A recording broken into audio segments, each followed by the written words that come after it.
Sistem cukai jemaah itu perampasan. Cukai itu merampas. Siapa di antara jemaah yang setuju? Kita kerjasama dalam berbisnis. Jemaah punya modal, punya tempat. Jemaah yang kerja, nanti untung bagi saya 10%. Siapa nak? Siapa nak? Angkat tangan, nanti kita kerjasama. Tempatnya jemaah punya. Modalnya jemaah punya. Yang kerja jemaah. Kalau resiko tanggung sendiri. Tapi kalau untung bagi saya 10%. Siapa nak kerjasama dengan saya macam tu? Tak ada yang nak ke? Inilah sistem cukai ni jemaah. Sistem cukai macam tu. Modal-modal kita, tempat-tempat kita, resiko kita, yang kerja kita. Kalau untung nanti ada bahagian untuk geng-geng cukai. Ini perampasan. Oleh sebab itu Nabi SAW katakan apa? Inna sahibal maksi finnar. Orang yang kerja di tempat cukai di neraka kalau tak tobat kepada Allah. Kalau nak bantah, bantah Nabi SAW. Kalau siap rasa badan ni tahan dengan api neraka, terus kerja di tempat cukai. Halalkah gaji yang diterima karyawan yang bekerja di bidang pajak? Tidak. Dia bukan riba, tapi gaji bekerja di sana juga tidak halal. Rasulullah SAW di dalam hadis riwayatkan oleh Abu Dawud dan disahkan oleh Syalbani, bahwa beliau mengatakan, la yadkhulul jannata sahibu maksim. Tidak akan masuk surga orang pemungut pajak mukus. Mukus itu sama dengan pajak sekarang. Bila ada pedagang dari luar daerah ingin jual barangnya di pasar suatu kota tersebut, dia harus bayar setoran. Pajak atau bukan namanya? Biaya masuk. Pajak. Itu sebelum mukus. Itu yang dikatakan Rasulullah SAW tidak masuk surga. Maka yang bekerja di tempat ini dikhawatirkan masuk dalam ancaman Rasulullah SAW tadi. Jelas? Lalu paling pertanyaannya klasik. Ustaz, kalau tidak ada pajak, bagaimana negara bisa berjalan dengan baik? Kita lihatlah negara yang tidak menerapkan pajak. Seperti Saudi Arabia sekarang, mereka tidak ada pajak. Buktinya Anda mau barang masuk sana, ada nggak biaya masuk? Tidak. Tidak ada. Bawa barang dari umroh haji, ada biaya keluar? Juga tidak ada.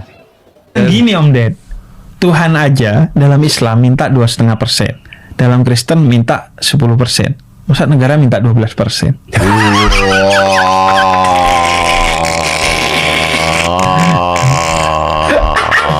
Kesana. Udah nggak jadi.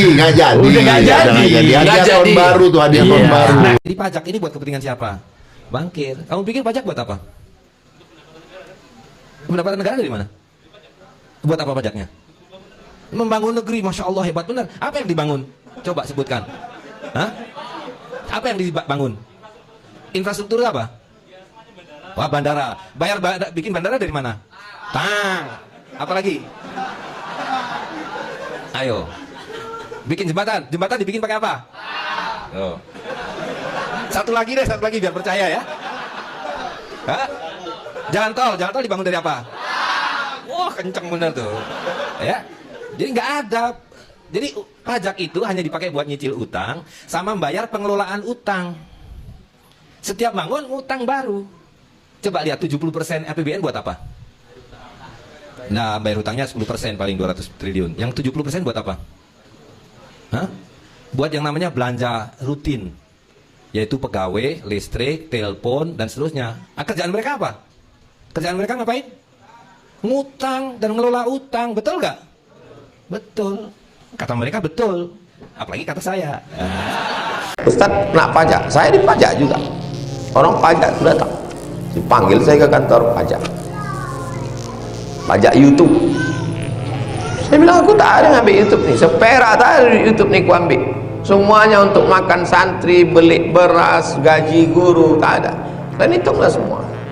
Ya Pak, ini tapi terserah kalian ambil kalian. Aku bukan duit, aku itu duit jamaah semua. Mau kalian pajak juga ambil lah. Makan haram kalian, makan sumpah kalian. Mestinya kalian yang membantu anak yatim fakir miskin. Pajak itu dari kolonial Belanda. Kalau kita mau pajakin orang, bukan pajak kita dong, pajak orang asing. Kita beli sesuatu ke mall kena pajak, lewat jalan kena pajak, isi bahan bakar kena pajak, gaji belum dinikmatin kena pajak.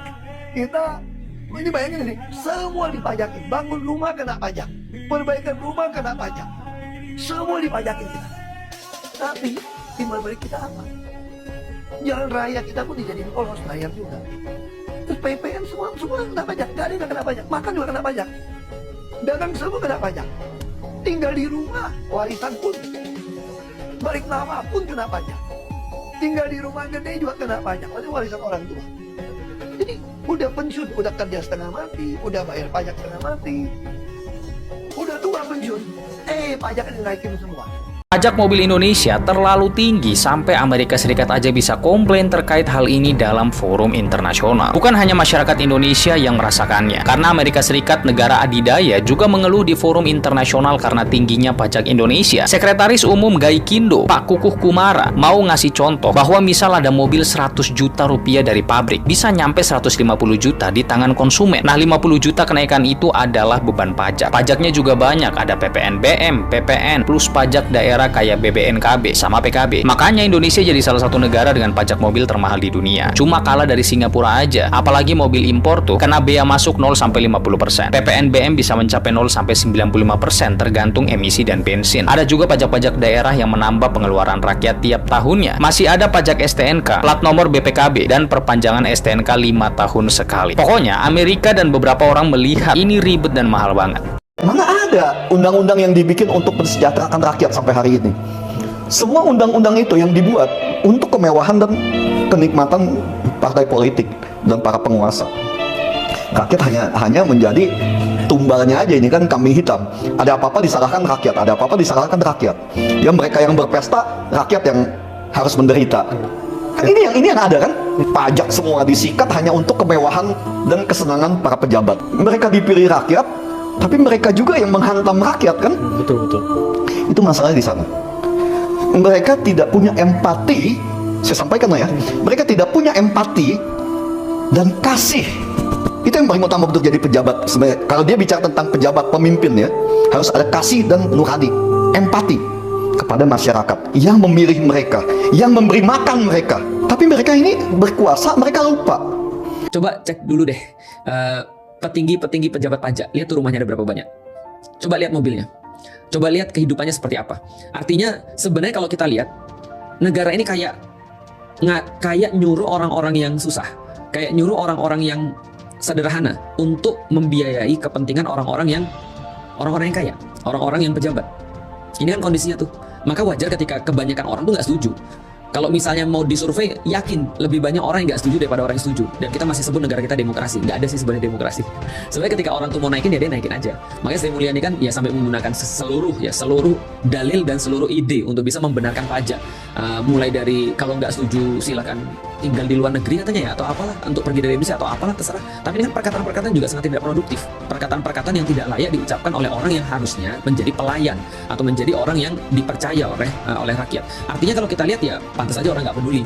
Orang ngelihat korupsi di sektor pajak itu gila-gilaan, belum lagi di sektor-sektor yang lain, dan mereka sama sekali nggak merasa ketika mereka naikin pajak mereka atau mereka ditambah pungutan mereka itu terhadap sesuatu yang mereka rasakan itu hampir nggak ada. Jalan-jalan, lalu kemudian fasilitas-fasilitas, dan untuk apalagi misalnya pembelanja negara IKN misalnya, IKN kan nggak dirasakan oleh semua orang. Terus kenapa semua orang harus nanggung misalnya? Atau beberapa korupsi-korupsi yang di bidang negara yang lain, kolusi, nepotisme, menguntungkan beberapa keluarga, beberapa segelintir orang ataupun kaum dan seterusnya. Ya ini adalah sesuatu yang membuat orang akhirnya juga nggak percaya dengan pengelolaan negeri ini, termasuk di dalamnya adalah tarikan terhadap rakyat, yaitu adalah pajak.